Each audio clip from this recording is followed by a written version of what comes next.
Aprelin 7-də gözlənilən hava proqnozu açıqlanıb. Bu barədə Lent Azza Milli Hidrometeorologiya Xidmətindən xəbər verilib. Bakıda və Abşeron yarımadasında hava şəraiti. Sabah Bakıda və Abşeron yarımadasında hava şəraitinin dəyişkən buludlu olacağı, əsasən yağmursuz keçəcəyi gözlənilir.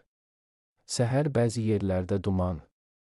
Mülayim cənub-şərq küləyi əsəcək. Temperatur və rütubət. Havanın temperaturu gecə 10-12 isti, gündüz 19-24 isti olacaq. Atmosfer təzyiqi 759 mm civə sütunu təşkil edəcək.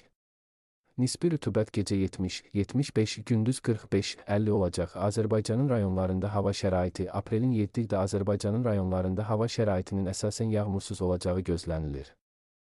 Lakin gündüz bəzi dağlıq ərazilərdə qısa müddətli yağıntılı olacağı, şimşək çaxacağı, dolu düşəcəyi ehtimalı var. Bəzi yerlərdə arabir duman olacaq. Mülayim qərb küləyi əsəcək. Havanın temperaturu gecə 9-14 isti, gündüz 22-27 isti, dağlarda gecə 5-10 isti, gündüz 13-18 isti olacaq.